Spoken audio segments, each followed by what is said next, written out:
ప్రభుత్వ నిర్లక్ష్యంతో నిలిచిన రైతు బీమా, ఉపాధి పని దినాలు తగ్గించిన పట్టని సర్కారు హరీష్ రావు. రాష్ట్ర ప్రభుత్వ నిర్లక్ష్యం వైఖరి వల్ల రైతు బీమా పథకం నిలిచిపోయిందని బారాసా ఎమ్మెల్యే హరీష్ రావు విమర్శించారు.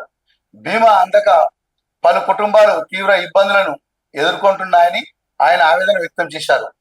ఈ మేరకు ఆయన శనివారం విలేకరులతో మాట్లాడుతూ, ఏదైనా కారణంతో రైతు మరణిస్తే బాధిత కుటుంబాలకు 5 లక్షల సాయం అందించేలా కేసీఆర్ ప్రారంభించిన రైతు బీమా పథకానికి 775 కోట్లు ప్రీమియంను 3 నెలలుగా ప్రభుత్వం చెల్లించడం లేదు.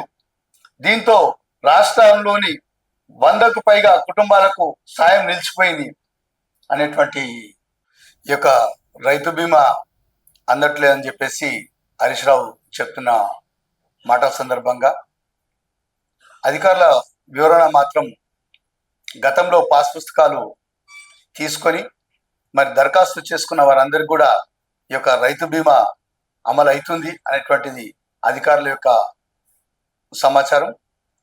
కానీ కొన్ని కారణాల వల్ల ఈ యొక్క కొంతమంది రైతులకు పాస్ పుస్తకాలు చిన్న కారణాలతోటి మరి కొత్త పాస్ పుస్తకాలు రానటువంటి వ్యక్తులకు ఈ రైతు బీమా అందకుండా పోయింది అనేటువంటి విషయం ఈ సందర్భంగా గుర్తు చేయడంలో భాగంగా ఈ యొక్క మేడ్చల్ మండలంలో రావల్కొల్ల ఒక రైతు మన స్టూడియోలో ఉన్నాడు. మరి ఆయన యొక్క మాటల్లో ఆయన ఏం చెప్తాడో విందాం మిత్రులారా. నా పేరు అశోక్, మా నాయన పేరు మల్లయ్య, గ్రామం రావులకొల్. లాస్ట్ నెలలో మీ నాయన ఎప్పుడు చనిపోయింది చెప్పు? 18 తారీఖు 3. ఆ తర్వాత ఏం జరిగింది? అప్పుడు మాకు మండల్ ఎక్కడ పోయినా మండల్కు? మండల్ అంటే అగ్రికల్చర్ ఆఫీస్ పోయినాం. రైతు బీమా కోసం ఏం చెప్పారు వాళ్ళు? రైతు బీమా కోసం పోతే కొత్త పాస్బుక్ తీసుకురావాలి, కొత్త పాస్బుక్ లేకపోతే మీకు రైతు బీమా రాదు అని చెప్పడం జరిగింది. ఓకే, మరి ఎప్పుడన్నా తహసీల్ ఆఫీస్ లో కానీ దరఖాస్తు పెట్టినా సార్? అట్లా 4-5 సార్లు సార్, 10 సార్లు పెట్టి 2 సంవత్సరాలు తిరిగినాం సార్. వచ్చి కొత్త పాస్బుక్ వచ్చి 5 సంవత్సరాలు 10 సంవత్సరాలు అయింది, ఇంకా మాకు బుక్ రాలేదు సార్. అంటే రావులకొల్ గ్రామంలో ఎంఆర్ఓ మేడం ఏమన్నదంటే 350 బుక్కులు ఉన్నాయి ఇంకా రావాల్సినవి, ఇంకా మీది అందులో ఉండొచ్చు అని చెప్పింది సార్. అంటే బుక్ మాత్రం రాలేదు సార్. వ్యవసాయ శాఖలు మాత్రం కొత్త పుస్తకం తప్పనిసరిగా కొత్త బుక్ తీసుకొని వస్తే దాంట్లో మేము ఏదైనా చేస్తామని చెప్పారు సార్. దానివల్ల మీకు రైతు బీమా మాకు రాలేదు సార్. రాలేదు. ఏమని చెప్పారు? ఎందుకు వస్తుందని చెప్పారా, రాలేదని చెప్పారా? మాకు కొత్త పాస్బుక్ ఉంటే వస్తుంది అని చెప్పారు. అంటే అది కూడా ఏంటంటే కొత్త పాస్బుక్ ఉండి ముందు అగ్రికల్చర్ ఆఫీస్ లో అప్లికేషన్ ఉండాలి అని చెప్పి.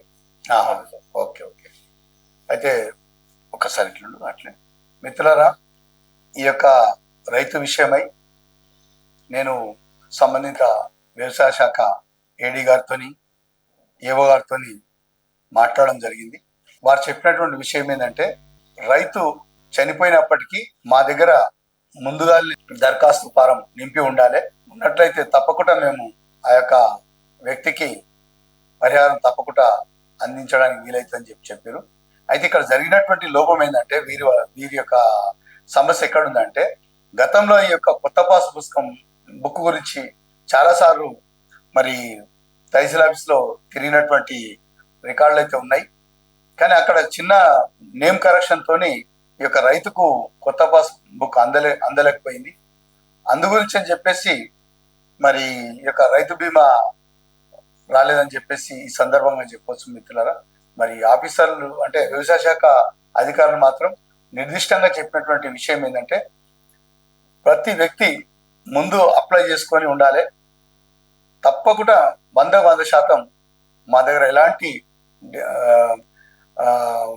కాలయాపన ఉండకుండా మేము అందరు కూడా ఈ యొక్క రైతు బీమా అందజేస్తున్నాం అని చెప్పేసి వారు స్పష్టంగా చెప్పడం జరిగింది. కానీ ఈ రైతు విషయంలో మాత్రం తప్పు జరిగింది ఎక్కడంటే, రెవెన్యూ శాఖలో బుక్ రానందు వల్లనే తప్పు జరిగిందని ఈ యొక్క రైతు యొక్క మాటలను బట్టి అర్థమవుతుంది.